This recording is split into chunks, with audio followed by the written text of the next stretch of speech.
Hey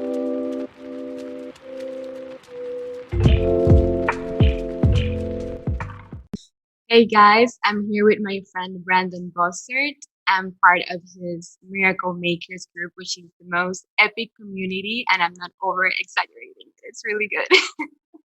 I have learned so much from him, and I wanted him to be here with us so he can share a little bit about his journey and how he started in this space of helping others. Thanks, Nikki. Yeah, Miracle Makers is really fun, of course. Where, I mean, do you want the short of the long story? Yeah, like how did Where do you want me you? to, like, how far do you want me to go back to when I was transitioning into this work? Or do you want me to just give you kind of my general Mm, story? I really love the story of the woman, like in the Okay. moment that, yeah. Yeah, okay.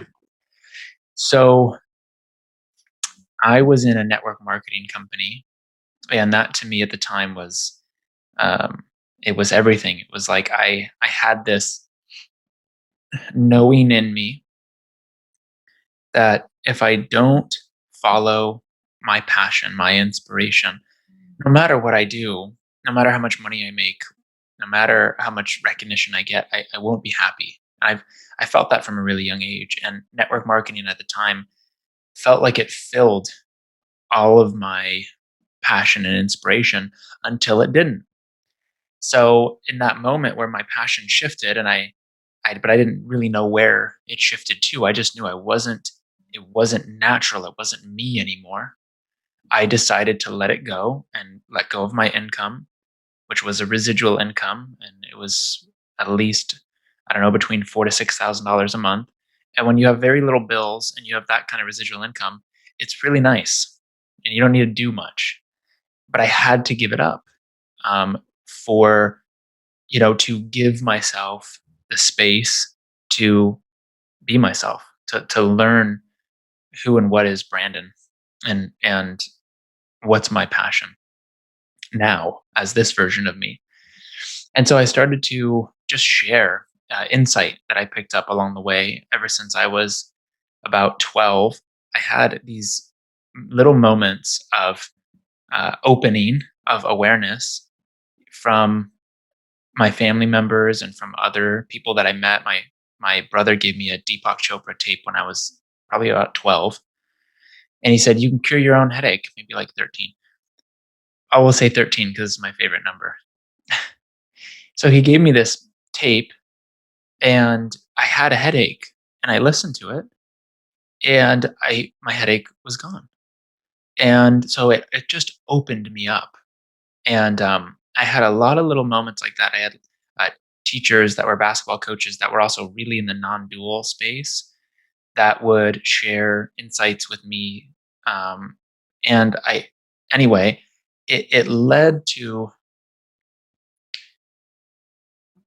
giving myself a space to finally share what I've been so interested in and excited about my entire life without the need to sell a product or get anything in return. It was the first time that I said, I'm just going to share with no insistence that anything needs to happen or come from it. And so I decided to put a newsletter out with insights and, you know, uh, different perspectives on happiness and joy and excitement and healing and these sort of ideas. And I had a email go out one day that landed in the inbox of a woman moments before she was going to kill herself. And she was sitting in a car on a beach, in the parking lot of a beach in Australia. And she's sitting there contemplating, I'm going to go get these sleeping pills and take these sleeping pills and then go into the ocean and go to sleep.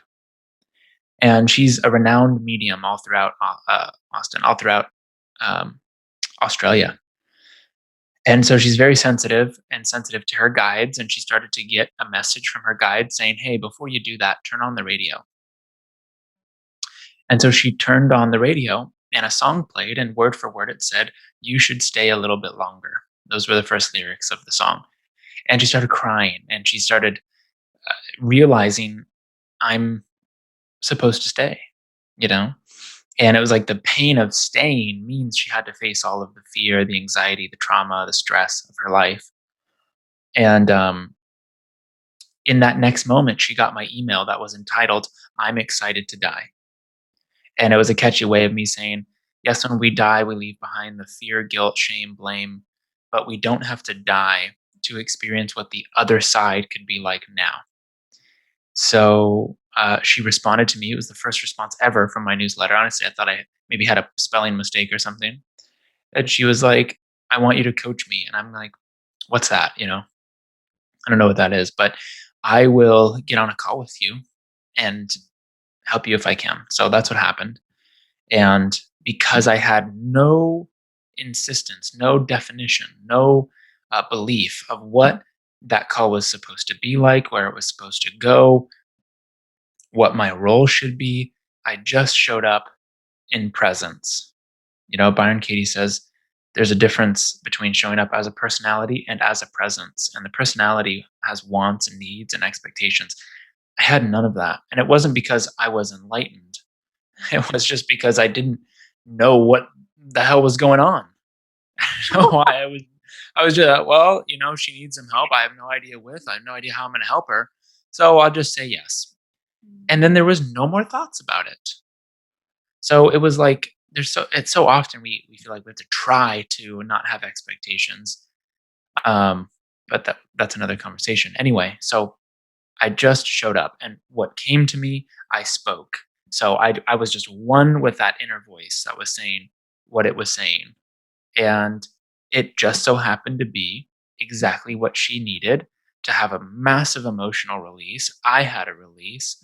And it was such a profound session that she goes, I really want to hire you. How much do you charge? And I went, well, what do I owe on my bills? I still owe about 800 a month. 800 a month. So that became my first client. And, fast forward, if I just skip over a lot of stuff, that led me to taking a look at supporting people with self inquiry, with questioning their belief system, which is the same thing that people call healing, trauma healing, transformation. Uh, you put any name on it you want. It's the same thing fundamentally. So I really started to look at that and started to um, find mentors. And fast forward to now, and we've done about 17 different retreats in different parts of the world. I've worked with, I don't know, probably at this point over 1,000 clients, and the body of work that we've created, and I say we because it has not just been me, is called the 13, and it's essentially our 13-step program for people addicted to fear. Oh, that's what it is. I was always like, why is it the 13? I know the 12-step groups. I get it. Now you know. Yeah, yeah. Yeah. Oh, that's just wonderful. For me, it's like being in the right place at the right time, but also letting go of expectations. And if you wouldn't have taken that leap of faith of leaving your network marketing situation and actually putting the newsletter, not getting anything out of it, maybe that woman would have killed herself. So, Yeah. isn't it a beautiful way of how the creator works through us into just being vessels into whatever needs to be expressed in the moment? Yeah, totally. And I wouldn't have had, because what was important about that was I got to experience all of my deepest fears and see that they're really not that bad. So I stopped resisting them. And what I've noticed is it's not the fear that I'm averse to, it's my resistance towards the fear that is adversary, that creates an adversary type of relationship. So I resisted for the longest time. What if I run out of money? What if my car gets repossessed? What if I get behind on my bills? What if I don't have a place to stay and I'm homeless? And through that journey, I experienced literally every single one of those things. And it was this life initiating me into saying, can I be happy here? Can I feel free here? Can I be happy here? Can I feel free here? So every time this circumstance would come up, eventually through inquiry, I would be able to find happiness and freedom in the circumstance. And then before my eyes, the circumstance would change. So I just became a product of what's possible through learning inquiry. And the best way to learn it is to teach it. So I just kept giving it away. I just kept, and for the longest time, I would just get on calls with people, and I didn't even have a offering. I would just do a call. Someone would say, "I'd love to talk to you more about this. I saw your live. I saw," and I'd just say yes. I'd get on a call. We'd talk for an hour. I'd say, "Have a great night." That's it. Goodbye. And that would be it. And I did that for months. I spoke to just people that wanted to speak to me because of the content I was putting out. And it took me probably 4 months to finally say, you know what, I probably should be making some income so I can have my own place and eat food and stuff. And, and then eventually, it became what it is now. Mm.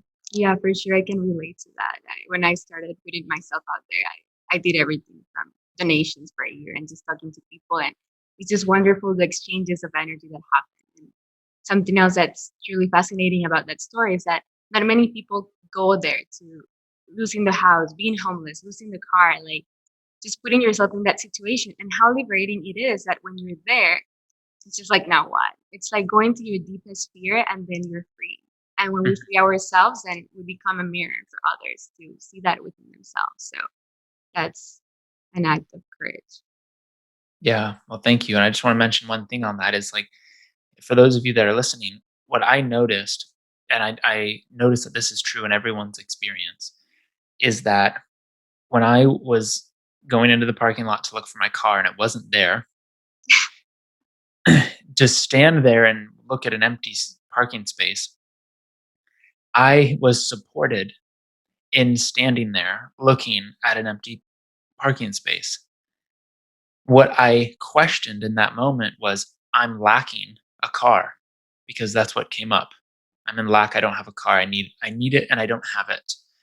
And because I questioned that in the moment and really just the voice that I heard was, this situation, this circumstance is meaningless. What would you like to make it mean?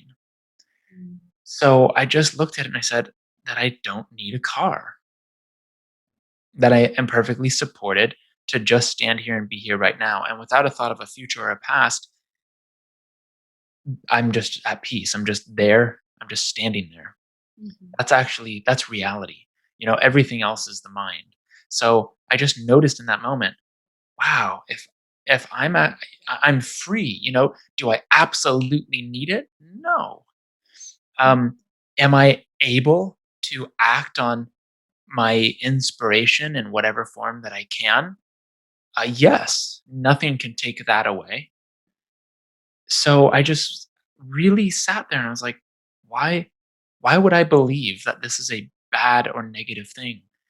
And standing in the parking lot and sitting here in my home now, I'm not any more free than I was then. You That's know, beautiful. Yeah. the thought that my circumstance now makes me feel more free.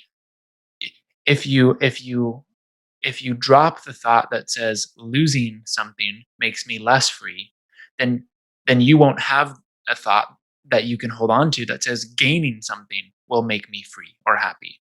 The Mhm. loss and the gain collapses and you're like, wow, loss and gain is just a perception. It's not a real uh, it's not in reality. Mm. That's wonderful. It's for me, it's like it's perfect everything as it is in the moment. Mhm. But for people that are not there yet, and that's why I love this inquiry, how can they go through those subtle judgments whenever we're in those situations that we're like, okay, I may lose everything, or what if I don't make it, or my expression is not good enough, and then they don't feel Yeah. comfortable to put themselves out there. Yeah. And I feel like the beauty of inquiries can be used in that moment. Yeah. That's really great. So I'll use an example. Let's see. I'm starting my coaching business and I have the thought, what if no one wants to work with me? What if I fail? So what I do is I go to that moment in time in my imagination. Now, you're not required to do that, but your body doesn't know the difference between imagination and reality. They've done studies where basketball players imagine themselves shooting free throws and shooting 100% in. And then they did that for a week straight And then another group did it actually shot for a week straight. And then they compared the groups, and the imagination group did far better than the group actually shooting, because they were only shooting 100% in their minds. So their body follows, because their body is a projection, an extension of their mind. So go there in your mind to see what it brings up in your body, so you can get in touch with the emotions. So, man, what would happen? What's the worst case scenario? It's one of my favorite questions. What's the worst case scenario if blank happened? Okay, let me put myself there. I'm sitting there. I've put an offer out. I've shared something. I've sent out invitations. I've done marketing. No one shows up. Okay, so let me just imagine that moment. I'm on the computer. I'm in my office. Worst case scenario. Now I can't pay my rent. Um, Why would they think about me? what was that? Why would they think about me? People are gonna think I'm a hater, Yes. like all those chat chatter. Yes. So it's in that moment you go, okay, so what in that moment, if no one, if people are thinking about me, if they think I'm just not valuable, if I don't have any money, if I can't pay my bills, if I can't pay my rent because it doesn't work, let me actually go there and identify the core fear. So you go to that moment and you say, you start one by one with the fear. Okay, so someone will start with the judgment. Okay, what would the worst judgment be? And you see, the most challenging part about inquiry for most people is spending the time to really dig into their own beliefs to find a more core belief versus a peripheral belief. A peripheral belief is like, I, um, I'm afraid of failing. Yeah, so So what's underneath that? Well, if I fail, that means I'm not competent. And if I'm not competent, that means I'm not loved. mm, So you get to that core, and that's going to hold more of a charge. And that's how you can tell it's a core belief. You'll feel it in your body. It'll feel like, oh, that feels heavy. like a contraction. Yeah. A contraction. Yeah. So it's really important to get still and breathe, right? An emotion comes up, stress comes up, anxiety comes up, guilt comes up. Before I go into inquiry, I get still with the emotion. My favorite way to respond to an emotion is, this. Mm. That's it. And I close my eyes and I get present fully with it. I get intimate with it. I feel the sensations of it until it starts to move, until it starts to lighten up. Then from there, I go, okay, what is the fear? What is the story in my mind right now? Oh, well, I don't want to fail at my coaching business. Okay, what would it mean about me if I did fail? I failed, and I love using this as a means of digging. I failed, and that means blank, and that means I'm not good enough. Now, really look at it. If I share something with people Mhm. and they don't say yes, and I can't pay my bills in that moment, does that mean I'm not good enough? Not good enough for what? Exactly. And just that is enough to expose it. Unless you believe healing is more complicated than that, just the discovery of the belief is actually enough to see through it and drop it. The other questions are just for those of us that are stubborn. So in that moment, it's like, can I absolutely know that it's true that I'm not worthy, that because of this future hypothetical scenario? No. And then you go through the 4 questions of Byron Katie, or you can even, just go into, well, who would I be without that thought? Mm. Um, Put myself out there. Share the videos with the world without yeah, social distancing. And yeah, and ripple effect happens. yes, and then if I put it out and no one responds, who would I be without the thought that means I failed, and that means I'm unworthy? Who would I be without that thought? Well, I'd just be sitting there looking at my computer screen, So and funny. I'd just go do the next thing. Oh, okay, you know. I just So imagine the person. I'm so visual, so I just imagine someone there sitting like, okay, whatever, I didn't die. yeah, Move on. Yeah. yeah. So I've been seeing recently. It's like, Mm. we can look at the thought, the 4 questions, just so you guys can know, and I highly recommend looking up Byron Katie. Your Inner Awakening is a great place to start with her work on self-inquiry. Is it true? Can I absolutely know that it's true? And I'll give you a cheat code. Any negative thought cannot be true. Mhm. And then, who am I when I believe that thought? What do I do? What do I say? So that shows you cause and effect. Cause is, well, when I believe that if no one joins me, that I'm a failure and I'm not worthy, well, I don't share it. I don't Mm. invite anyone. I create, in other words, I create that which I'm resisting. And you're going to see that over and over. And the paradox is that means you're already experiencing the worst case scenario. It's actually not in the future. That's The the moment you resist it, it's here right now. So, man, I don't want to be a failure. Well, then I start acting like I'm already failing because I'm avoiding it. I'm avoiding being myself. I'm avoiding putting myself out there. I'm avoiding acting on my joy. So I already am that experientially. So what's the big deal? It can't get any worse than this, in other words. So then after that, you have, okay, who would I be without that thought? And you notice that without the thought, there's no emotion. Emotion comes as an effect of thought, and then emotion leads to action, and that will loop you into repetitive behaviors. So you see, well, without the thought, then I would put myself out there. And me putting myself out there, regardless of what anyone thinks, is what makes me a success. So actually, if I put it out there and no one showed up, and I allowed myself to continue to put it out there because that's my inspiration and joy, then I will feel like a success even if people don't show up. So you just start to see that the opposite is true, and then you have the turnarounds. You know, I'm a failure if no one joins, turn it around. I'm a success if no one joins. So Mhm. you can go deeper. That is you going to the level of thought to return to the level of being. And the return often happens when you ask the question, who would I be without that stressful thought?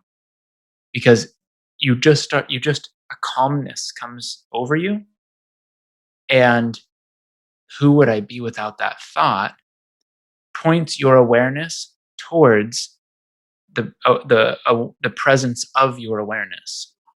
So you just all of a sudden your awareness and the awareness of you without the thoughts, which is just awareness, it's just a space, merge, and there's peace. And this is why most people say, well, I would just be at peace, I would just be free, because they're describing their actual core self, which is consciousness, which is awareness. So you that there's kind of these two paths. Then you can start at thought and untangle the thought and see that it's not true, and then all of a sudden it's a window back into yourself.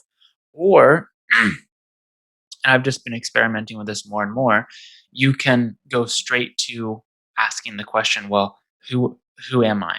Who am I believing myself to be in this situation? And when you see that any stressful thought is a byproduct of believing that we are a separate self, and you turn your attention to the aspect of you that is not separate, the aspect of you that is awareness, that is the content of our experience, then all of the limitations on that separate self cannot transfer over to an infinite self. They crumble. It's like being able to completely identify with the aspect of you that its nature is infinite.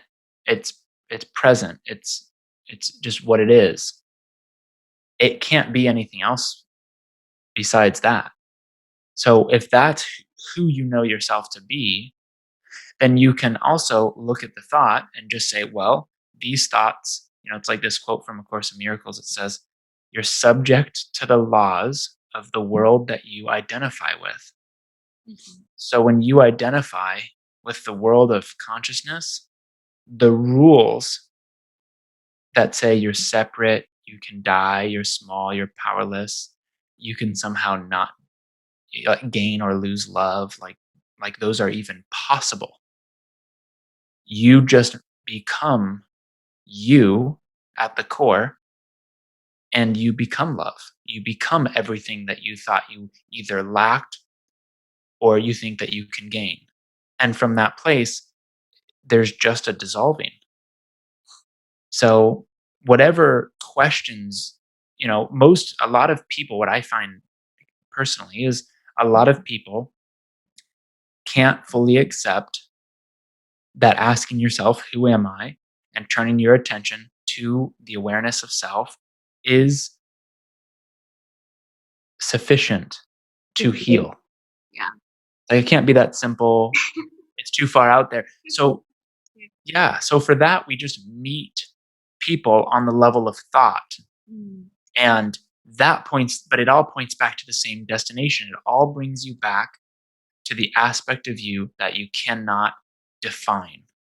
And when you're one with that, you have a completely open mind and heart, and you're open to life.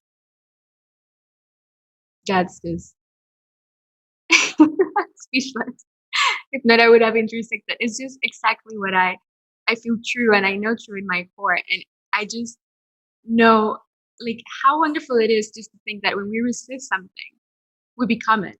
It's like that instantly takes me out of any limiting belief. It's like, okay, if I don't put myself out there, it means I'm a failure when I'm a failure now. So, like, why wouldn't I just put myself out there? Right. Or anything else. It's just like an example. But then it frees us for anything in life.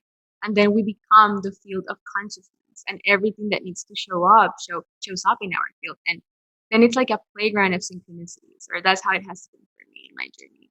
Totally. That's it. Also, the mix of mind and transmutation. I know a lot of people in the healing community goes to just transmutation of emotions. Feel it all, cry it out, feel the but it's wonderful to just being able to do that surgery of consciousness and go deeper into the belief. And that way we don't have to feel it all the time, because if we feel it and we cry it, it can be a release. But in my experience, then I haven't identified what is the virus that is in the consciousness. Yes. So I keep hopping into the same scenarios, keep repeating the same distortions in my field until I find the core belief through inquiry. And then when I take that virus out, it's like my computer, which is my AI, that's how I call my vessel for me to becomes like 10.0, like the fastest version, the easiest version to play with and express with, because it's empty, and then it's just a flow of love, of the presence. That's extremely well said. And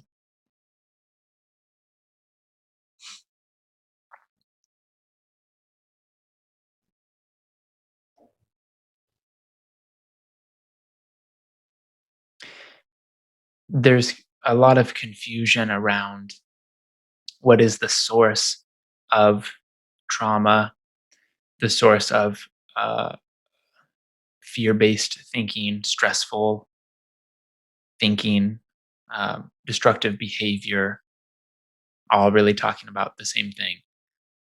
And if we just look at reality carefully, if you couldn't think, then how could you feel an emotion? It's like if I asked you, if I spoke in a foreign language to you, and you had no idea what it meant, and then I said, so how do you feel about that? You'd say, I'm not sure how to feel. You might have a little inkling. Well, I kind of feel like this, but you would have nothing strong. You would have nothing that is telling you as feedback what you're experiencing, because you don't understand. You don't have meaning placed into it. So without meaning, and last time I checked, reality doesn't tell me what things mean. How could it? How could the desk tell me, hey, I'm a desk? Even if it grew a mouth and told me, where is that taking place? Inside of my mind. So inside of my consciousness. So it's still happening inside of me. So the desk can't tell me it's a desk. We create label desk, and that creates how we interact with it. Or a more practical example, we create the label of that person is guilty. And if I believe this person is guilty, then I'm going to have certain feelings towards them. And then those feelings are going to inform my actions. So, and I could think that about myself too. I am guilty. I am, at my core, I am guilty. There's something wrong with me. So you turn off the thinking, and all of a sudden feelings of guilt, they have to go. So we don't have to get rid of thoughts. It's a big misunderstanding, especially in some of the spiritual community. Just have no mind. Well, no mind doesn't mean that you don't have thoughts. It means that your ego has become transparent, which means you don't hold on to the thoughts because you are fully identified with the one that is aware of the thoughts. That you can never have thoughts because that you is awareness. So, when Byron Katie was asked, when she said, I'm not thinking my thoughts, and everyone was surrounding her going, yeah, you are the one thinking. You are thinking your thoughts. I know that you're thinking. You have to be thinking. She goes, it's not true in my experience. I just can't find it to be true. And then she goes, oh, you think I'm the one doing the thinking. And she goes, she was so identified with the awareness of thinking that she couldn't claim ownership over the thoughts. And the thoughts are a result of belief.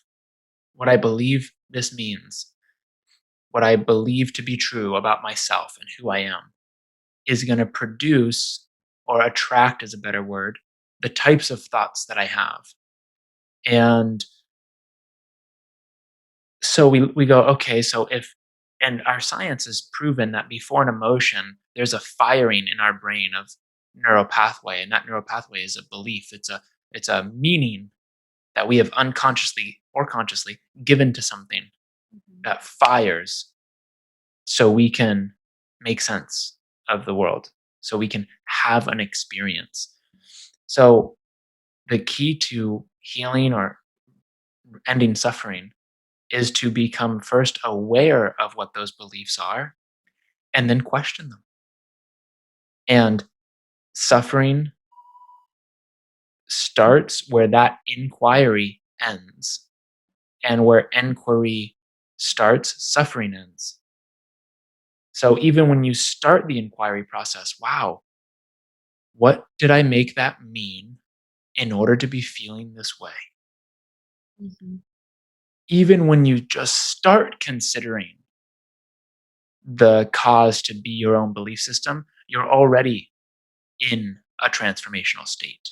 You're already starting to open, and it could feel scary because your ego is doing everything it can to survive. So it's keying into your survival mechanism and going, you're going to die if you look at this. Mm. So it's really important in those moments just to know that that's just a survival mechanism. It's just what that the ego does. It's not real. I'm actually not in any harm.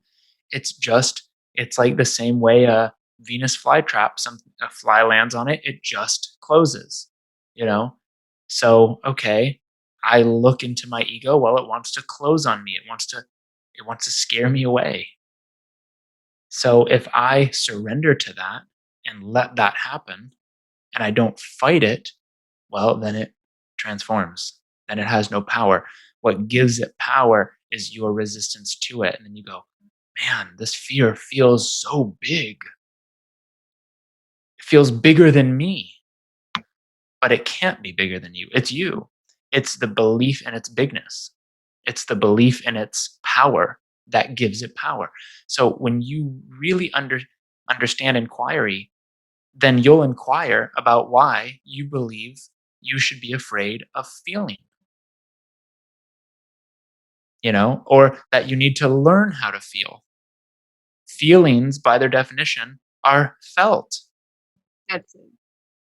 So it's just about releasing resistance to it.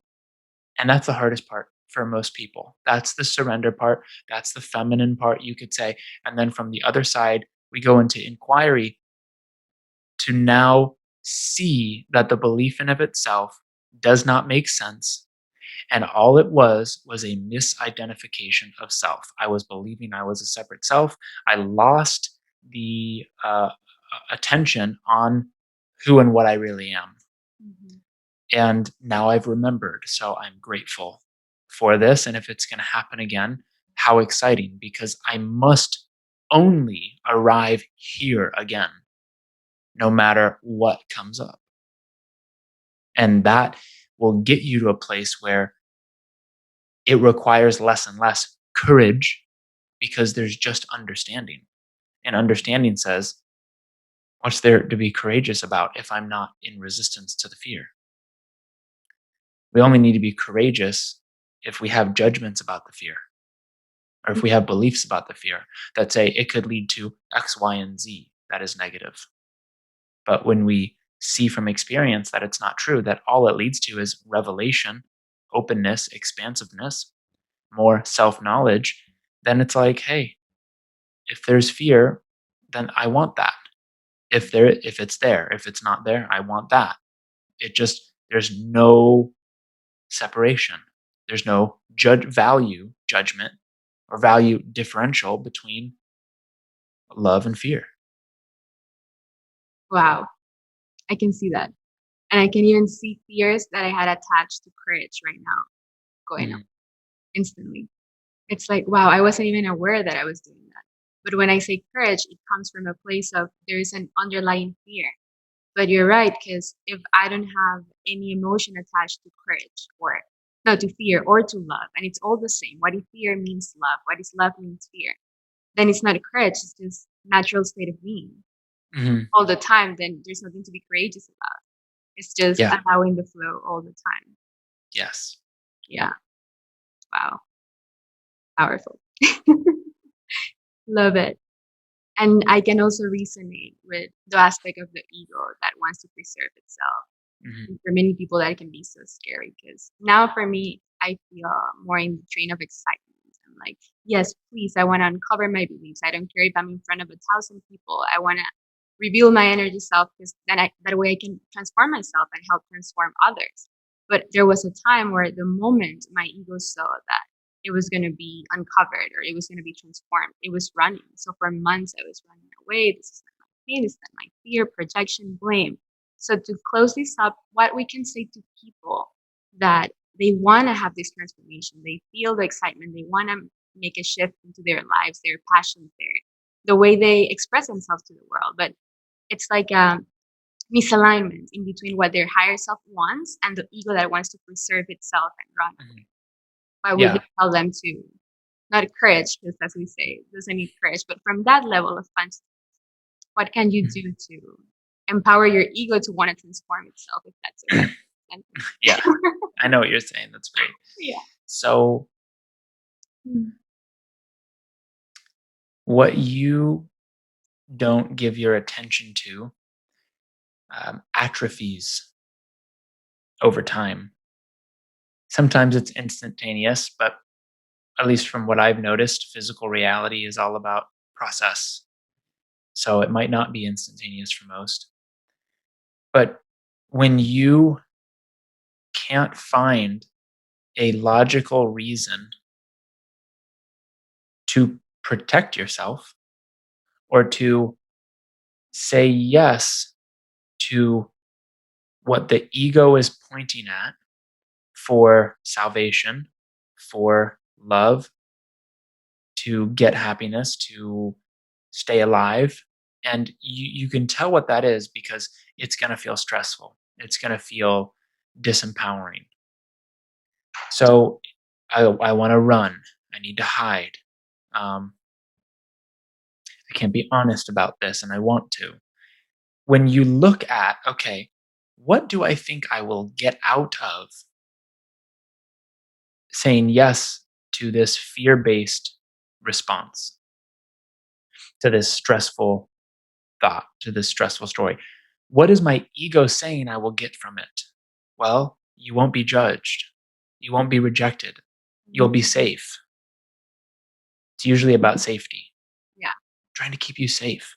And it's like, well, who is it trying to keep safe? What identity? The body or consciousness? Consciousness doesn't need to be safe. So you start looking and go, what part of me are you trying to keep safe? What do you want me to be safe from?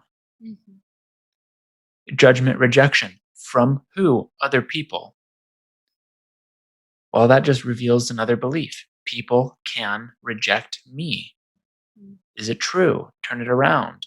I can reject me. Yeah. Other people can't reject me. They only reject their story about me, their projection of me. So is rejection possible from others? That's a belief. So if you look at it and you go, well, so does hiding, we'll say, hiding from what I want to share or say or do actually make me feel safe? The ego says I need to do it to feel safe. How am I feeling right now? You know? Yeah. And it's like anxious, Mhm. stressed. Okay, so unsafe. So what the ego is telling you to do to hide is actually making you feel unsafe. And you go, yeah, that's true. That's enough to see that there's no value in saying yes to the ego's tricks. But if you think there's value in it, you're going to do it. If you think, and when you do it, the reason it hurts is because you're validating the small self. You're validating your ego self and saying, yeah, I am just this separate body. And I do need to be safe from others because others can determine how I feel, who I am, if I'm supported or not. And you validate that. You enforce that. So again, anytime the ego is convincing you to be who you're not, it's going to be in order for the ego to sustain the small self identity, which when you start looking at it and questioning, safe from what? Wait a second. There's such a thing as being safe. There's Mhm. such a thing as being unsafe.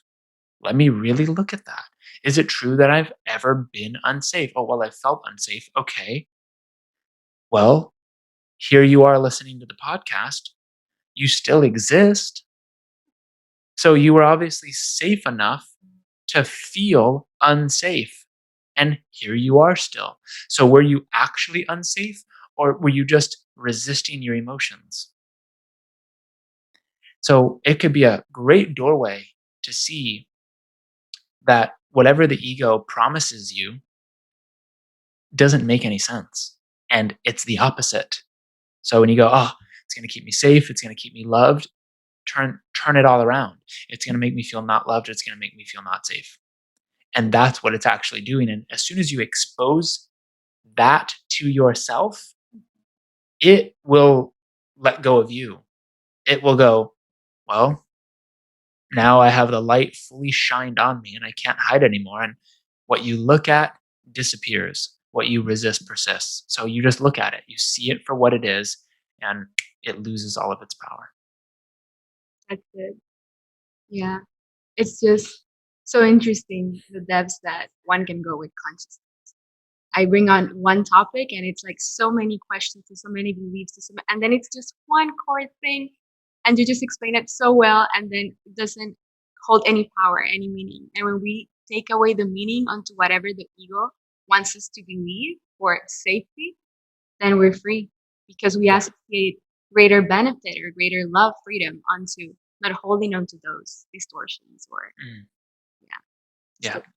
So Yeah. thank you so much for this. It feels so expanded right now. Like wow, so zen. I can feel the presence and the energy so high. Mm. So thanks for sharing this with us, and hope to have you again in the Godcast. Yeah. Thank you so much, Nikki. This is super fun. I feel the presence as well. And yeah, this was really, really fun. And you're really great at guiding the conversation. So thank you. Yay!